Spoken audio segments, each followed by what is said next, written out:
হরে কৃষ্ণা, রাধে রাধে। তো নৃসিংহ চতুর্দশী তো কয়েকদিন আগে চলেই গেছে।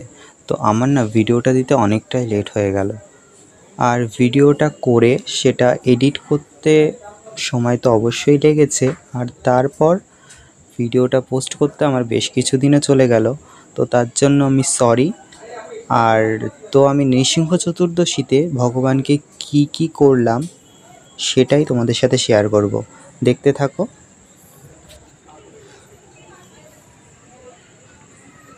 তো আমি সকাল সকাল উঠে স্নান করে গোপালকে পঞ্চামৃত দিয়ে স্নান করিয়ে নিয়েছি।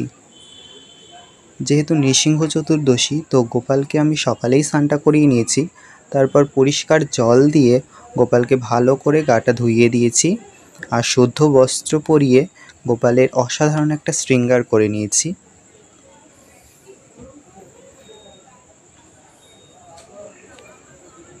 আর এখানে দেখো, কিছু মঞ্জুরি সহ তুলসীপত্র তুলে রেখেছে আমার মা। তো এই দুটো দিয়ে নৃসিংহদেবের জন্য আর আমার গোপালের জন্য দুটো সুন্দর মালা তৈরি করেছি। আর যেহেতু নৃসিংহ চতুর্দশী আর অনুকল্প প্রসাদ পেতে হবে, তো আমি নৃসিংহদেবের জন্য সাবুর পায়েস তৈরি করেছি। সবার ফার্স্টে আমি চিনি দিয়ে একটা ক্যারামেল তৈরি করে নিয়েছি, যাতে পায়েসটা একটু লাল লাল টাইপসের হয়। তো এখানে দেখো ক্যারামেলটা পুরো রেডি হয়ে গেছে। আর তার মধ্যে আমি দিয়ে দিয়েছি 1.5 লিটার ঘন দুধ। তো সেটা দুধটা ফুটে উঠে গেলে আমি দেখো 4টে গোটা এলাচ ফাটিয়ে দিয়ে দিয়েছি। আর আমি 500 গ্রাম মতো সাবু আধ ঘন্টা আগেই ভিজিয়ে রেখেছিলাম, তো সেটাও আমি দিয়ে দিয়েছি। আর তারপর আমি কিছুটা কাজু ওর মধ্যে অ্যাড করে দিয়েছি।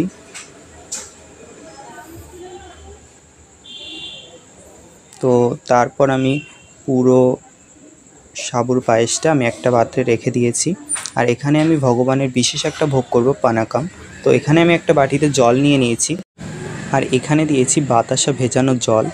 তো আমার কাছে যেহেতু গুড়টা ছিল না, সেক্ষেত্রে আমি গুড়ের বাতাসা ভিজিয়ে সেই জলটা দিয়েছি। তার মধ্যে দিয়েছি আদার রস, দিয়েছি 2টো এলাচ ফাটিয়ে দিয়েছি, কিছুটা পরিমাণ মতো নুন দিয়েছি, আর একটু লেবুর রস দিয়েছি, আর সব শেষে দিয়েছি একটু গোলমরিচের গুঁড়ো। তো সব কিছু দিয়ে আমি চামচটা দিয়ে খুব ভালো করে মিশিয়ে নিয়েছি। তো আমার এখানে পানাকামটা তৈরি হয়ে গেছে। আর এখানে আমি একটা পাত্রে নৃসিংহদেবের চিত্রপটের সামনে একটা পাত্র রেখে সেখানে তুলসী পত্র দিয়ে নৃসিংহদেবকে স্মরণ করে পঞ্চামৃত দিয়ে অভিষেক করেছি, দুধ, দই, ঘি, মধু, শর্করা। আর তার সাথে আমি দিয়েছিলাম আমের জুস আর লেবুর আর কমলা লেবুর জুস দিয়েছিলাম। আর সবার লাস্টে দিয়েছি পরিষ্কার শুদ্ধ জল। এটা দিয়ে আমি ভগবানের অভিষেক করে নিয়েছি। আর এখানে আমি নৃসিংহদেবের চিত্রপটে তুলসী মাল্য আর ফুলের মালা পরিয়ে দিয়েছি। আর ভোগের থালায় এখানে ছিল তরমুজ, সাবুর পায়েস, 5 রকম মিষ্টি, আর তার সাথে ছিল আরও একটা রসমালাইয়ের মতো একটা মিষ্টি। আর এখানে 5 রকম ফল আছে: লেবু, বেদানা, আম, আঙুর আর শশা। তো আমটা যেহেতু ভগবান নৃসিংহদেবের খুবই প্রিয়, তো আমটা দিতেই হবে। আর এখানে নর্মাল জল আছে। আর এখানে ভগবানের বিশেষ ভোগ পানাকাম, এটা দিয়েই আমি ভগবানকে সেবা দিয়েছি। আর এখানে সমস্ত কিছু ভোগে দিয়ে এখানে আমি গোপালের সামনে আর নৃসিংহদেবের চিত্রপটের সামনে আরতিটাও সেরে নিয়েছি, ধূপ, প্রদীপ, জল, শঙ্খ দিয়ে। তো ভিডিওটা তোমাদের যদি ভালো লেগে থাকে অবশ্যই লাইক করে দিও, কমেন্ট করো, আর যদি কোনো ভুল থাকে অবশ্যই কমেন্টে জানাবে। আর কেমন হয়েছে অবশ্যই কমেন্টে জানাবে। আর চ্যানেলে আমার নতুন হয়ে থাকলে সাবস্ক্রাইব করে দেবে। রাধে।